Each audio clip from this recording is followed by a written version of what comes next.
Criminal మైండ్తో ఉంటారా జనాలు? అంటే అందరినీ అని కాదు, రీసెంట్గా ఇలాంటి ఇష్యూస్ మనం చూస్తూ ఉన్నాం. ఢిల్లీలోని, ముంబైలో కూడా సేమ్ ఇలాగే పీసెస్లో కట్ చేసి పడేయడం కావచ్చు. అతను ఒక ఆర్మీ ఎక్స్ సర్వీస్ మ్యాన్ అని అంటున్నారు. సరే, వాట్ ఎవర్ వాళ్ళ ఇంట్లో ఎలాంటి గొడవ జరిగినా ఏం జరిగినా కానీ నిజంగా ఇంత క్రైమ్ చేసి లిటరలీ 13 ఏళ్ళు తనతో పాటు ఉన్న వ్యక్తిని ఇంత క్రైమ్ చేసిన తర్వాత ఎక్కడ కూడా పశ్చాత్తాపం లేదు. నేను చేశాను, ఆధారాలు ఏవి చూపించండి, చనిపోయిన తర్వాత, అమ్మాయి చనిపోయిన తర్వాత ఈ కేసు నుండి ఏ విధంగా బయటపడాలని ఒక టెక్నికల్గా ఆలోచించుంటుంది. ఆలోచించి ఆ మర్డర్ను అంటే పోలీసు వాళ్ళకి కానీ రేపొద్దున ఇతను మర్డర్ చేసిన తెలిసినా కానీ రేపు ఎవిడెన్స్ దొరకకుండా వాళ్ళు కావచ్చు, పెళ్లి కాని వాళ్ళు కావచ్చు, నచ్చిన వ్యక్తితో ఉండొచ్చు. ఇప్పుడు రిలేషన్లో ఉన్నప్పుడు నాకు ఇది నచ్చలేదని అంటే వదిలేసి వేరే వాళ్ళతో నువ్వు ఉండొచ్చు అనే ఇచ్చిన తీర్పు ఏదైతే ఉందో దానివల్ల ఇంకా ఎక్కువ అయ్యాయి అనుకోవచ్చా? కామన్గా అంటే ఒక సమాజంలో జరుగుతున్న సంఘటన బట్టే కామన్గా ఆలోచించేది సుప్రీంకోర్టు కూడా ఆలోచిస్తుంది. అంతేగాని వాళ్ళు ఇష్టమైనట్టు ఉండండి అని చెప్పి ఏ కోర్టు కూడా తీర్పియ్యదు. నమస్తే, వెల్కమ్ టు బిగ్ టీవీ. నేను మీ గౌతమి. నిన్నటి నుంచి మీర్పేట్ ఇన్సిడెంట్ ఎంత కలకలం రేపిందో 2 రాష్ట్రాల్లోని అందరికీ తెలిసిన విషయమే. అయితే ఇప్పటికీ అంటే దాదాపు 2 రోజుల పైన గడుస్తున్నప్పటికీ ఇప్పటికీ కూడా గురుమూర్తి హత్య చేశాడు అని ఏ ఆధారాలు కూడా బయటికి రాని పరిస్థితులు మనం చూస్తూ ఉన్నాం. అయితే నిజంగా ఈ కేసు పర్టికులర్గా పోలీసులకి ఒక సవాల్గా మారింది. ఎందుకంటే తనే హత్య చేశాడని నోటి ద్వారా ఒప్పుకున్నప్పటికీ ఆధారాలు అన్నవి ఇక్కడ కీలకంగా అందరికీ కూడా తెలుస్తుంది అనమాట. ఎందుకంటే రేపు పొద్దున కోర్టులోని ప్రవేశపెట్టినప్పటికీ కోర్టు కూడా ఆధారాలను బేస్ చేసుకొని శిక్ష కూడా విధించే ఛాన్సెస్ ఉన్నాయి. మరి ఇటువంటి ఆధారాలు మిస్ అయినప్పుడు ఏం చేస్తారు? పోలీసుల యొక్క నెక్స్ట్ స్టెప్ ఏంటి? అసలు గురుమూర్తి నిర్దోషిగా బయటకు వచ్చేస్తాడా? ఇలా చాలా క్వశ్చన్స్ రైజ్ అవుతూ ఉన్నాయి. సో వీటి గురించి మాట్లాడితే మీ వాళ్ళు మనతో పాటు క్రిమినల్ లాయర్ తిరుపతి వర్మ గారు ఉన్నారు. ఆయనతో మాట్లాడి మరిన్ని విషయాలు తెలుసుకునే ప్రయత్నం చేద్దాం. సార్ నమస్తే అండి. అసలు ఇలాంటి ఇది చెప్పడానికి కూడా అసలు తీసుకోలేకపోతున్నాం సార్. ఇంత క్రిమినల్ మైండ్తో ఉంటారా జనాలు? అంటే అందరినీ అని కాదు, రీసెంట్గా ఇలాంటి ఇష్యూస్ మనం చూస్తూ ఉన్నాం. ఢిల్లీలోని, ముంబైలో కూడా సేమ్ ఇలాగే పీసెస్లో కట్ చేసి పడేయడం కావచ్చు. ఇలా ముఖ్యంగా ఈ ఇన్సిడెంట్ చూసుకుంటే చంపాడని ఒప్పుకుంటున్నాడు, కానీ ఆధారాలు లేవు. అసలు పోలీసులు ఏ విధంగా దీన్ని బయటికి తీసుకొస్తారు? జనాలు కూడా వెయిట్ చేస్తూ ఉన్నారు. ఎటువంటి ఆధారాలు, ఎక్కడైనా సరే ఒక క్లూ అయినా వదిలిపెడతాడా? అసలు ఒకవేళ ఇంత దారుణం చేశాక అయితే నిర్దోషిగా బయటకు వచ్చేస్తాడేమో. ఒకవేళ వచ్చేస్తే రేపు పొద్దున పిల్లల భవిష్యత్తు ఏంటి? ఇలాంటి వాడు సమాజంలో తిరగడానికి అసలు అర్హత ఉందా అని చెప్పి చాలా క్వశ్చన్స్ రైజ్ అవుతూ ఉన్నాయి. ముఖ్యంగా ఈ కేసులోని ఎలా చూడొచ్చు అంటారు సార్? ఇప్పటివరకు ఆధారాలు లేవు. ముందుగా తెలంగాణ రాష్ట్ర ప్రభుత్వంలో గౌరవ ముఖ్యమంత్రి రేవంత్ రెడ్డి గారు ఈ క్రిమినల్స్ పైన నిఘా పెట్టి ఒక చట్టపరమైన వీళ్ళకు ఎలాంటి వారినైనా వదిలిపెట్టొద్దని చెప్పి ఒక ఆదేశాలు ఇవ్వడం జరిగింది పోలీసు వారికి. ఇచ్చిన క్రమంలో ఇట్లాంటి సంఘటన జరగడం అనేది చాలా దౌర్భాగ్యం. ఎందుకంటే అతను ఒక ఆర్మీ ఎక్స్ సర్వీస్ మ్యాన్ అని అంటున్నారు. సరే, వాట్ ఎవర్ వాళ్ళ ఇంట్లో ఎలాంటి గొడవ జరిగినా ఏం జరిగినా కానీ ఇలాంటి సంఘటన జరగడం అనేది చాలా బాధాకరం. ఎందుకంటే మహిళా లోకం చాలా వరకు బాధాకరంగానే చెప్పుకోవచ్చు. ఎందుకంటే ఇలాంటి వ్యక్తిని ఒకవేళ మర్డర్ అతను చేసి ఉంటే అతనికి బిఎన్ఎస్ ప్రకారం పనిష్మెంటు అంటే ఉరిశిక్ష వేయాలి. ఆ సెక్షన్ అయితేనే మనకు గవర్నమెంట్లో ఉన్న అంటే పోలీసు వాళ్ళు నిజంగా వాళ్ళు ఇన్వెస్టిగేషన్ చేసినట్టు, వాళ్ళు ఆ ఆధారాలు సేకరించినట్టు అవుతాయి. ఇక్కడ ఏంటంటే అతను ఇంట్లో ఏం జరిగినా కానీ వాళ్ళిద్దరి మధ్య ఘర్షణలో అమ్మాయి చనిపోయినా మర్డర్ చేసినా కానీ ఆధారాలు దొరకకుండా అంటే ఒక కుట్రపూరితమైన కోణంలో ఆలోచించి రకరకాలుగా ఒక మటన్ లాగా కొట్టేసి ఎక్కడ చేసిండో అది ఎవిడెన్స్ దొరకకుండా చేయడం ప్రయత్నం చేస్తుండు. కానీ మన తెలంగాణ పోలీస్ మాత్రం డెఫినెట్లీగా ఏదో ఒక ముద్దాయి ఎక్కడో ఒక చిన్న క్లూ అయినా వదిలిపెడతారు. ఆ క్లూ ఆధారంగా అక్కడ ఇన్వెస్టిగేషన్ జరుగుతుంది. అంటే ఇక్కడ ఒక క్లూ వదిలిపెట్టండి ఆల్రెడీ. ఎందుకంటే ఆ అమ్మాయి మొబైల్ ఇంట్లోనే ఉన్నది. సెకండ్ ఏంటంటే సీసీ ఫుటేజ్ బయట నుండి ఇంట్లోకి వస్తుంది. అంటే ఆమె బయటకు పోయే ప్రసక్తి లేదు. థర్డ్ ఏంటంటే మిస్గైడ్ చేసి వాళ్ళ పేరెంట్స్ని మిస్గైడ్ చేసి మిస్సింగ్ కేసు పెట్టించిండు. ఎందుకంటే ఏం లేదు, నిన్న గొడవ అయింది, చిన్న గొడవ అయింది, ఆమె వెళ్ళిపోయింది అని చెప్పి సింపుల్గా చెప్పేసిండు. కానీ ఆయన ఒక ప్లాన్ అనేది, మర్డర్ ప్లాన్ అనేది ఇంటెన్షనల్లీ ఆయన వేరే ఒక లోపల వేరే భావం పెట్టుకొని ఆమెను మర్డర్ చేసిందని చెప్పి భావించవచ్చు. సో దీనికి సంబంధించి ఆయనకు కఠినమైన పనిష్మెంట్ ఉంటుంది. సో దానికి అంటే ఇన్వెస్టిగేషన్ బట్టి పోలీసు వాళ్ళ ఇన్వెస్టిగేషన్ బట్టి ఇప్పుడు ఇన్వెస్టిగేషన్ జరుగుతుంది. ఇప్పుడు ఎందుకంటే అంటే ఇక్కడ మీడియా ద్వారా కానీ లేకుంటే అక్కడ పబ్లిక్లో కానీ చాలా హడావిడిగా అక్కడ జరుగుతున్న సంఘటన బట్టి మనకు కొన్ని క్లూస్ వచ్చే అవకాశం ఉంది. అప్పటి వరకు మనం వెయిట్ చేయాలి. ఓకే. అండ్ సార్ ముఖ్యంగా ఇక్కడ ఆధారాలు అని అంటే మనకి నిన్నటి నుంచి తను కత్తి అంటే ఏదైతే ఉపయోగించాడో కొట్టడానికి, బాడీని కొట్టడానికి ఆ దిమ్మ ఏదైతే ఉందో అది అన్నట్టు చూపిస్తూ ఉన్నారు. అక్కడ కూడా ఏమి ఆధారాలు లేవు. అయితే స్పెషల్గా ఒక టీంని దించారు, బ్లూ రే దాని ద్వారాగా క్లూస్ని కనుక్కునే ఛాన్సెస్ ఉన్నాయని అన్నారు. ఈ బ్లూ రే అన్నది ముఖ్యంగా ఈ కేసులోని ఎటువంటి పాత్ర పోషిస్తోంది? అంటే అక్కడ ఆధారాలు సేకరించడానికి బ్లూరే అంటే ఫోరెన్సిక్ వాళ్ళు వస్తారు. ఫోరెన్సిక్ వచ్చి వాళ్ళ హెయిర్స్ కానీ లేకుంటే ఏమన్నా క్లాత్ కానీ లేదంటే అక్కడ మనకు తగిన ఇక్కడ ఈ పదార్థాలు ఉంటాయి, నోటి నుండి వచ్చే ద్రవ పదార్థాలు ఉంటాయి, అవి పడ్డా కానీ ఏదో ఒక క్లూ అక్కడ దొరికే అవకాశం ఉంటుంది. ఆ క్లూ ద్వారా ఏ విధంగా అయినది అనేది అక్కడ నుంచి ఇన్వెస్టిగేషన్ స్టార్ట్ చేస్తారు. సో ఆ ఇన్వెస్టిగేషన్లో దొరికే ఛాన్సెస్ ఎక్కువ ఉన్నాయి, ఇన్వెస్ట్ చేస్తారు. ఓకే. సో ఎలా అయినా సరే దొరికే ఛాన్సెస్ ఉన్నాయి, 101% దొరుకుతారు. ఎందుకంటే తెలంగాణ పోలీసు అనేది చాలా గట్టిగా ఉండేది, భద్రంగా ఉండదండి. ఎందుకంటే మహిళల పట్ల ముఖ్యంగా మహిళలకు వాళ్ళకు సెక్యూరిటీ ఇవ్వడానికి వాళ్ళు సాయశక్తిలో ప్రయత్నం చేస్తున్నారు. ఆ ప్రయత్నంలో ఇట్లాంటి మర్డర్ కేసులు జరిగినప్పుడు డెఫినెట్లీ రేపు పొద్దున జరగవద్దు అంటే ఇక ముందు వేరే మహిళలకు వేరే అమ్మాయిలకు ఇట్లా జరగవద్దు అంటే వీళ్ళు ఈ కేసును ఖచ్చితంగా ఇన్వెస్టిగేషన్ చేయాల్సిన పరిస్థితి ఉంటుంది. అండ్ ఇంకొకటి సార్, అంటే నిన్నటి నుంచి అది చూస్తున్నప్పుడు నాకు చాలా క్వశ్చన్స్ రైజ్ అయినాయి అనమాట. మేబీ తను ఏమైనా పోలీసుల్ని డైవర్ట్ చేస్తున్నాడా, నేను ఈ చెరువులో వేశానని చెప్పి, లేకపోతే వేరే చోట నేను పిండి చేసి వేశానని చెప్పి. నిజంగా ఇది సాధ్యమా? ఒక హ్యూమన్ బాడీని అట్లా మటన్ లాగా కొట్టేసి దాన్ని ఎండబెట్టేసి పౌడర్ చేయడం అంటే నిజంగా సాధ్యమా? ఇలా పోలీసుల్ని మిస్గైడ్ చేస్తున్నాడేమో అన్న ఒక థాట్ అది కూడా వచ్చింది అతని మీద. ఎలా చూడొచ్చు అంటారు? అది నిజమే అనుకోవచ్చా? అంటే ఏమైనా పోలీసులు తప్పుదోవ పట్టించే ప్రయత్నం చేస్తున్నాడు అని. వాళ్ళకి ఏ విధమైన గొడవ జరిగినా కానీ చనిపోయిన తర్వాత అమ్మాయి చనిపోయిన తర్వాత ఈ కేసు నుండి ఏ విధంగా బయటపడాలని ఒక టెక్నికల్గా ఆలోచించుంటే తను ఆలోచించి ఆ మర్డర్ను అంటే పోలీసు వాళ్ళకి కానీ రేపొద్దున ఇతను మర్డర్ చేసిన తెలిసినా కానీ రేపు ఎవిడెన్స్ దొరకకుండా ఆ శిక్ష పడకుండా చేసే ప్లాన్లలో భాగంగా అతను ఈ మాస్టర్ ప్లాన్ వేసిండు. ఎందుకంటే మిస్గైడ్ చేస్తాడు పోలీస్ వ్యవస్థను, ఈ క్లూస్ టీమ్ వాళ్ళను వీళ్ళందరినీ మిస్గైడ్ చేసి వాళ్ళ పేరెంట్స్ను వీళ్ళందరినీ మిస్గైడ్ చేసి అక్కడ ఉంది ఇక్కడ ఉంది ఇది ఒకటి మటన్ది అక్కడ పెట్టిండు, మటన్ చెక్క పెట్టిండు, ఒక కత్తి పెట్టిండు. అసలు ఏం జరిగింది అనేది ఆ ఇన్వెస్టిగేషన్లో క్లూస్ టీము ఆ ఇన్వెస్టిగేషన్ బట్టి తెలుస్తుంది. సో దాన్ని బట్టి ఏ విధంగా శిక్ష పడుతుంది అనేది మనకు ఎఫ్ఐఆర్ అయిన తర్వాత ఇప్పుడు మిస్సింగ్ కేసు పెట్టిరు, మిస్సింగ్ కేసు తర్వాత సస్పీషియస్ డెత్ పెడతారు. సో ఒక అమ్మాయి చనిపోయిందని నిర్ధారణకు వస్తే ఇన్వెస్టిగేషన్ అమ్మాయి చనిపోయిందని నిర్ధారణకు వస్తే సస్పీషియస్ డెత్ పెడతారు. తర్వాత మర్డర్ కేసుగా దాన్ని కన్వర్ట్ చేస్తారు. చేసిన తర్వాత అతను ఇన్వెస్టిగేషన్ వాళ్ళు అడిగే క్రాస్ చెక్ చేసుకుంటారు కదా, ఆ క్వశ్చన్లకు వాళ్ళు దొరికిపోతారు. దొరికిపోయిన తర్వాత రిమాండ్ చేసిన తర్వాత అక్కడ ఇన్వెస్టిగేషన్లో పంచ్ విట్నెస్లు అక్కడ చుట్టుపక్కల ఇంతకుముందు ఏం జరిగినాయి కొంతమంది విట్నెస్ల ఆధారంగా కూడా దాన్ని ఆ కేసుని ఇన్వెస్టిగేషన్ చేసి రిమాండ్ చేసే అవకాశం ఉంటుంది. దీంట్లో తప్పకుండా మరణశిక్ష పడే అవకాశం ఉంది. ఓకే. ఒకవేళ ఆధారాలు దొరకకపోతే బయటకు వచ్చేస్తాడా?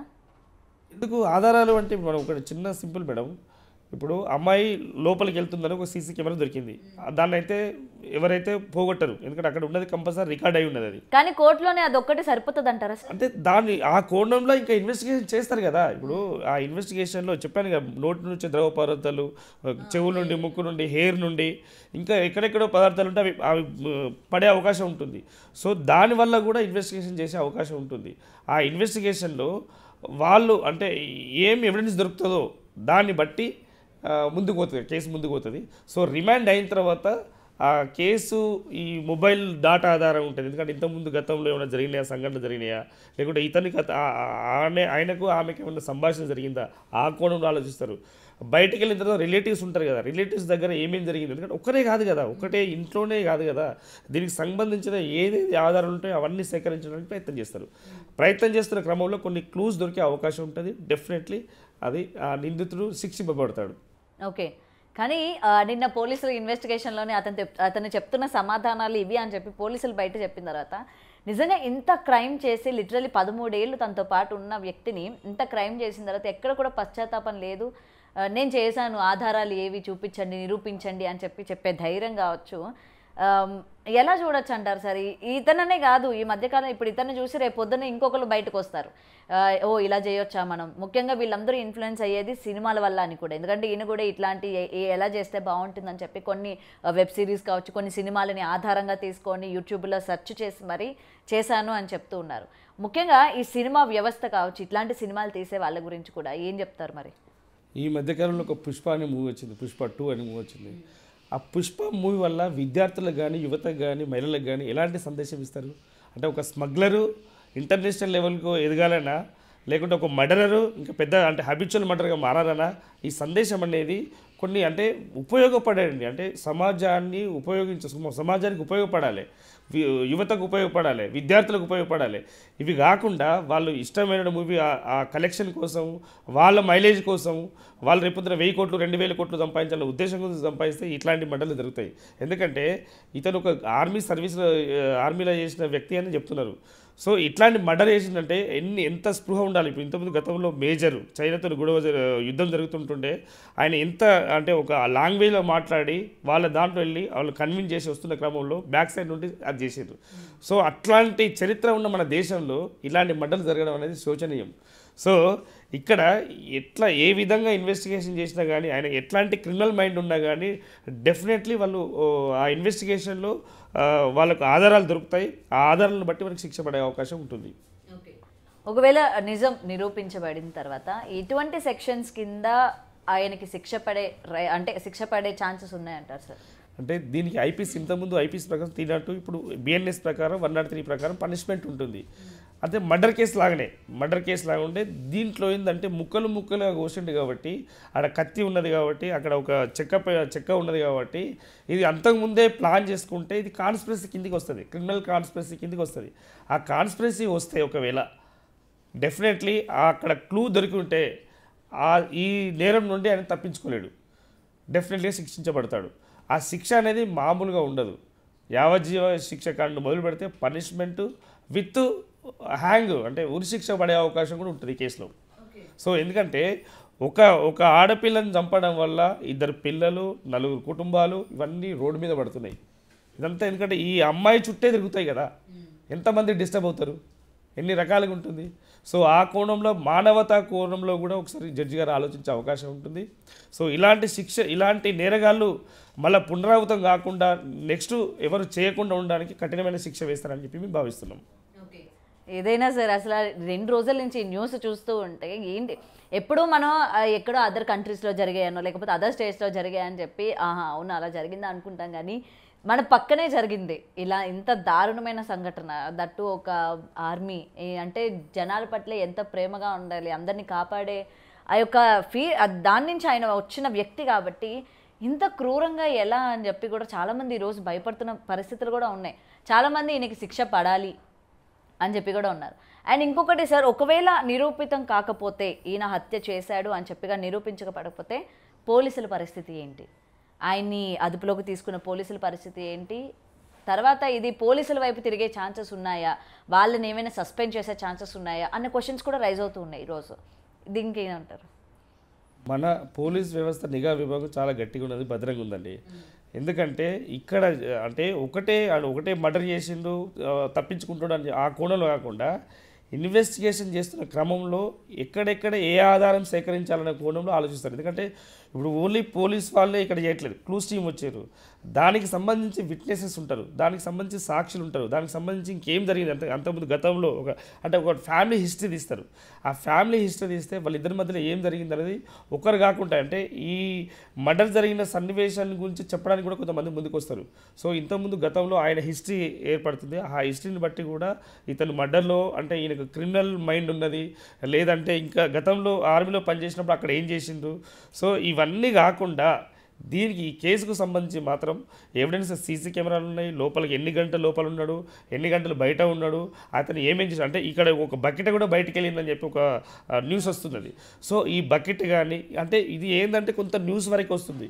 ఇన్వెస్టిగేషన్ దానికోసం స్టడీ చేస్తున్న క్రమంలో వాళ్ళకి ప్రతి ఒక్కటి రికార్డ్ చేసుకుంటారు. ఆ రికార్డ్ చేస్తున్న క్రమంలో అక్కడ ఏం జరిగింది అనేది ఆ ఇన్వెస్టిగేషన్ ఆఫీసర్కి తప్పకుండా తెలుస్తుంది, ఇన్వెస్టిగేషన్ ఆఫీసర్కు డెఫినెట్లీగా ఆధారం దొరుకుతుంది. ఆధారం దొరికిన వెంటనే అక్కడ నుంచి ఇన్వెస్టిగేషన్ అతన్ని ఒక క్రాస్ చెక్ చేసినప్పుడు డెఫినెట్లీ ఆధారాలన్నీ బయటపడతాయి.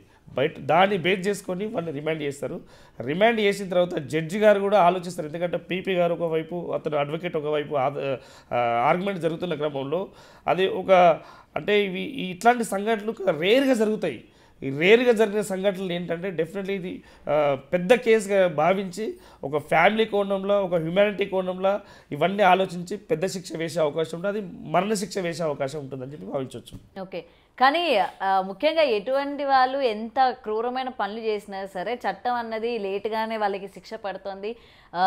దట్టు మీరు అన్నారు కదా, ఉరి శిక్ష కూడా పడుతుంది, కానీ ఎప్పటికో పడుతుంది. ఈ లోపు వాడు చక్కగానే ఉంటాడు జైల్లో అన్న ఒక మాత్రం జనాల్లో బాగా ఉండిపోయింది సార్.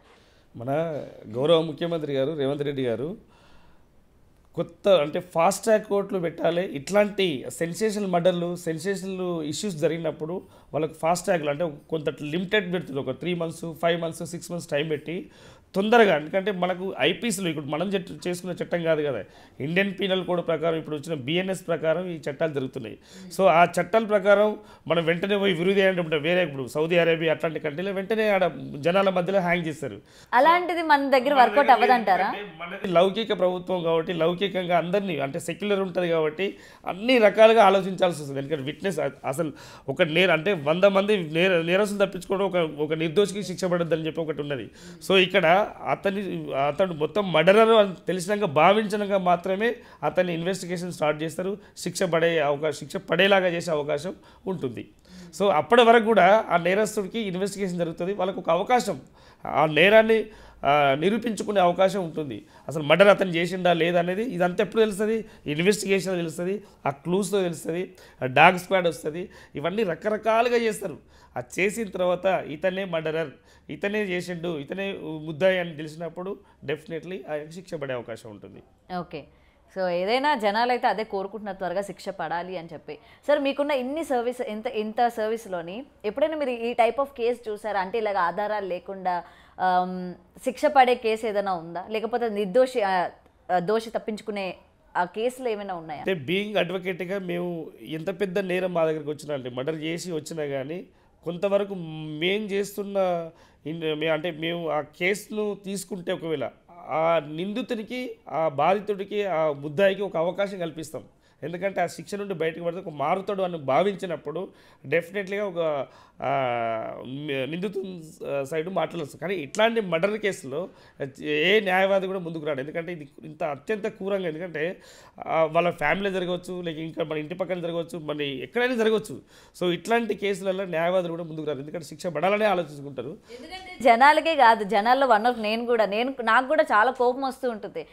అరే న్యాయవాదులు ఇంత వాడు క్రూరంగా పనిచేశాడని తెలిసినా సరే వాడి వైపు ఎందుకని నించుంటారు, వాడి వైపు ఎందుకని సపోర్ట్ చేసి మాట్లాడతారు, ఎందుకు వాదిస్తారు అని చెప్పి తిట్టుకున్న సందర్భాలు కూడా ఉంటాయి. ఓపెన్గా చెప్తున్నా. ఎందుకంటే వాడు ఒక అమ్మాయిని బలి తీసుకున్నాడు, లేకపోతే ఇలా చాలా కేసెస్లో చూస్తూ ఉంటాం కదా సార్. నిర్దోషి పక్కన కూడా ఒక లాయర్ ఉంటారు, వాడి తరపున వాదిస్తూ ఉంటారు. అసలు ఎందుకంటారు మరి? కాపాడే ప్రయత్నం చేస్తారా? కాపాడే ప్రయత్నం కాదు. ఇక్కడ ఒక అవకాశం, ఒక దొంగతనం చేసిన వ్యక్తి ఉంటాడు. దొంగతనం చేసిన తర్వాత దొంగతనం చేసినని తెలుసు, పోలీసు వాళ్ళకి తెలుసు, అడ్వకేట్కి తెలుసు, పీపీకి తెలుసు, అందరికీ తెలుసు. ఒక మారడానికి ఒక అవకాశం,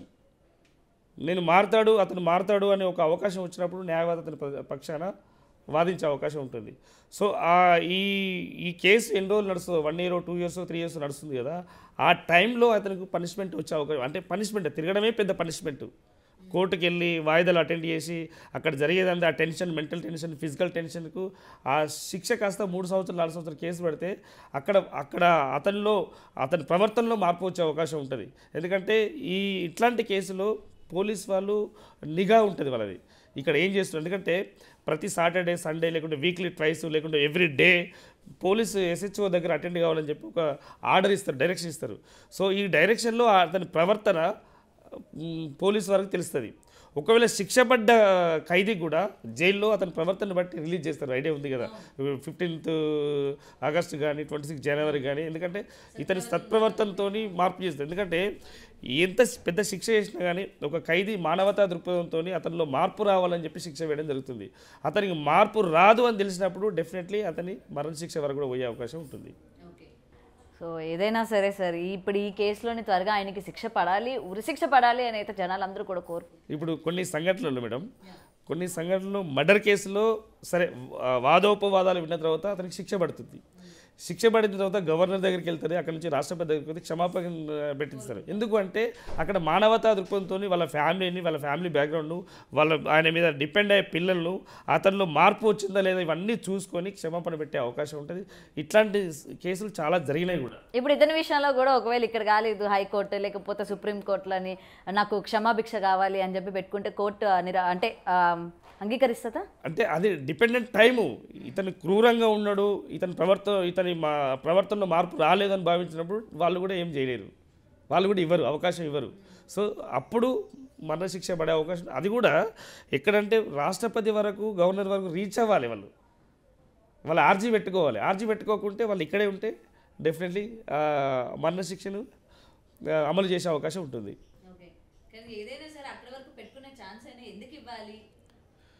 అంటే ఎందుకు ఇవ్వాలంటే అదే మార్పు, అంటే సమాజం అసలు ఇలాంటి వ్యక్తుల్లో మార్పు వచ్చినా సరే రాకపోయినా సరే ప్రయోజనం. కొంతమంది అన్కండిషనల్గా అక్కడ జరిగిన సంఘటన బట్టి క్షణికావేశంలో జరుగుతాయి కొన్ని. అంటే మర్డర్ చేయాలని ఇంటెన్షన్ ఉండదు కానీ మర్డర్ అవుతూ ఉంటుంది. సో అట్లాంటి సంఘటనలో మార్పు చెందుతాడు. నా ఫ్యామిలీ ఏం కావాలి, నా సమాజం ఏం కావాలి, కొంత అక్కడ దాని గురించి ఆలోచిస్తాడు. ఆలోచిస్తున్నప్పుడు డెఫినెట్లీ ఆయనకు ఒక అవకాశాన్ని కల్పిస్తారు. సో అవకాశాలు జడ్జి గారు కల్పించవచ్చు, ఎవరైనా కల్పించవచ్చు అక్కడ. సో ఆ కల్పిస్తే అక్కడ నుంచి మార్పు చెంది ఇప్పుడు చాలామంది మీరు ఖైదీలు మీరు ఇన్వెస్టిగేషన్ చేయండి. మీరు కూడా యాజ్ మీడియాగా మీరు శిక్షపడ్డ ఖైదీలు ఇప్పుడు పెట్రోల్ బంకులలో, ఇప్పుడు గవర్నమెంట్ పెట్రోల్ బంకులలో కానీ అక్కడ కానీ నేను బయటికి వెళ్ళిన ఇక్కడే వర్క్ చేస్తున్నా, ఇక్కడ ఎంతో 100 రూపీస్ 200 రూపీస్ పర్ డే ఇస్తారు, వాళ్ళకి మంత్లీ సాలరీ లాగిస్తున్నారు. సో అతనిలో మార్పు వచ్చింది కాబట్టి అక్కడ జాబ్ చేస్తున్నారు. మార్పు లేకుండా అదే క్రూరంగా ఉంటే వాళ్ళకి అవకాశం కల్పారు. సో అతను ఒక 10 years 12 years 15 years ఖైదీగా శిక్ష అనుభవించిన వాళ్ళకు కూడా అతను బయటకు వెళ్తుంటే అతను 50,000 1,00,000 2,00,000 ఇంటికి తీసుకెళ్ళిపోయే అవకాశం ఉంది. ఎందుకు అది ఎట్లా వస్తుందంటే బయటికి వెళ్ళిన తర్వాత తన కాళ్ళ మీద తను నిలబడి ఎవరి మీద డిపెండ్ కాకూడదు అని చెప్పి ఆలోచనతో ఒక అవకాశాన్ని కల్పిస్తారు. సో ఇట్లాంటి సంఘటనలు చాలా జరిగినాయి. ఇప్పుడు మీరు చెప్తా అంటే నాకు డౌట్ వస్తుంది. ఇప్పుడు ఒకవేళ ఈయన మళ్ళీ క్షమాభిక్ష అంటే ఇప్పుడు దీని నుంచి బయటకు వచ్చి నేను తప్పు చేశాను, క్షణికావేశంలో చేశాను, నేను మళ్ళీ ఇలా చేయను అని చెప్పి ఏడ్చి కోర్టు ముందు కానీ నాకు క్షమాభిక్ష ప్రసాదించండో లేకపోతే నేను మళ్ళీ ఇలాంటివి చేయదని చెప్పి నేను మారిపోతానని చెప్తే నెక్స్ట్ ఎంతో కొంత శిక్ష, ఈ ఉరిశిక్ష అన్నది పక్కన పెట్టేసి అతనిలోని క్షమాపణ కోరుతున్నాడు, మార్పు వచ్చింది అని చెప్పి ఇక్కడతోనే ఆయనకి ఇన్నేళ్ల వరకు శిక్ష వేసి వదిలిపెట్టేస్తే ఏంటి మరి పరిస్థితి ఏంటి అని చెప్పి అనిపిస్తుంది. ఈ కేసులో కాన్స్పిరసీ ఉంది, కుట్రపూరితంగా చేసిండు. ఎందుకంటే అక్కడ ఒక చెక్కే ఉన్నది, లేకుంటే ఒక పెద్ద మటన్ నరికే అది ఉన్నది. సో ఇవన్నీ ఉన్నాయి కాబట్టి ఆ ఇన్వెస్టిగేషన్లో ఇతను క్రూరస్తుడని భావించినప్పుడు మరణశిక్ష వేస్తారు. అక్కడి వరకు వెళ్ళే అవకాశం ఉండదు. డెఫినెట్గా 6 నెలలు 7 నెలలు శిక్ష పడే అవకాశం ఉంటే శిక్ష పడుతుంది. ఓకే, ఒకటి ఆనందంగా ఉంది 6-7 నెలల్లో శిక్ష పడుతుంది అన్నారు. ఎందుకంటే నిజమే సార్, అంత క్రూరంగా అసలు మనం వినడానికి కూడా ఇష్టపడట్లేదు. ఏంటి ఇంత దారుణంగానా అని చెప్పి ఆ ముక్కలు కోయడం ఏంటి, ఉడికిచ్చడం ఏంటి, బాబోయ్ ఇంత క్రిమినల్ మైండ్ సెట్తో ఉంటున్నారా జనాలు, ఇంత దారుణంగా తయారైపోతున్నారా అన్నట్టు అనిపిస్తుంది ఇలాంటి ఇన్సిడెంట్స్ చూస్తున్నప్పుడు. అంటే మనిషి అంటే హ్యూమానిటీ కోల్పోతారు.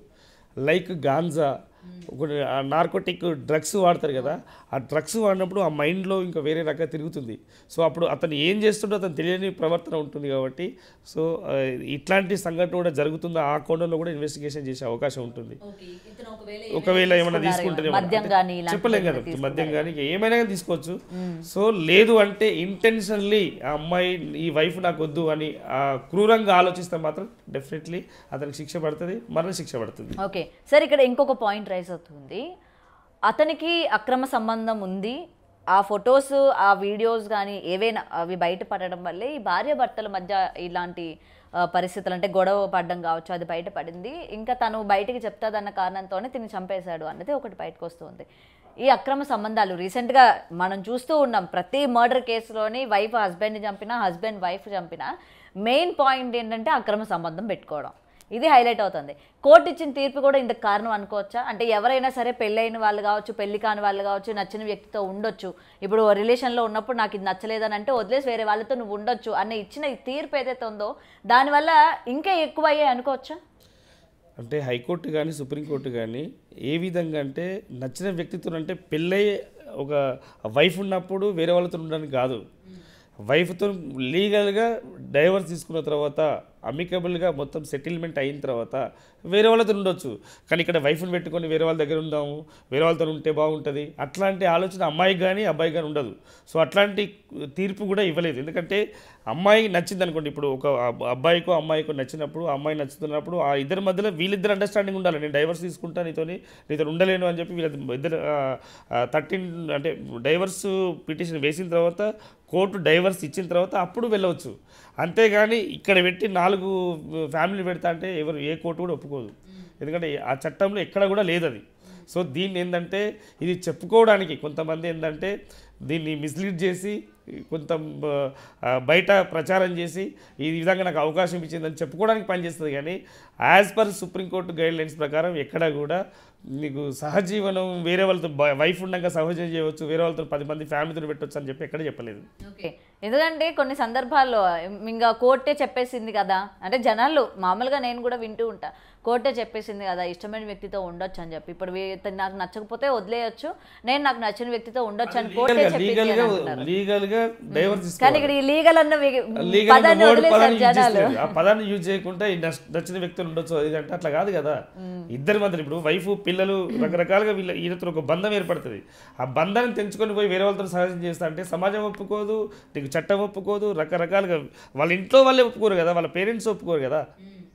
సో ఇదంతా ఒక సింపుల్గా ఒక సమాజ దృష్టిలో ఒక అంటే లైక్ ఏంటంటే కామన్ సెన్స్, అంటే కామన్ సెన్స్గా ఆలోచిస్తూ ఉంటే కామన్గా అంటే ఒక సమాజంలో జరుగుతున్న సంఘటన బట్టే కామన్గా ఆలోచించేది సుప్రీంకోర్టు కూడా ఆలోచిస్తుంది. అంతేగాని వాళ్ళు ఇష్టమైనట్టు ఉండండి అని చెప్పి ఏ కోర్టు కూడా తీర్పియదు. సో ఇది మనం క్లారిటీగా మనం జనాలకు పబ్లిక్గా తీసుకుపోవాల్సిన అవసరం ఉంటుంది. ఇందుకే మొన్నటి వరకు కూడా పుష్ప సినిమాలో బౌన్సర్లు ఇష్టం వచ్చినట్టు ప్రవర్తించవచ్చు అన్నారు కదా.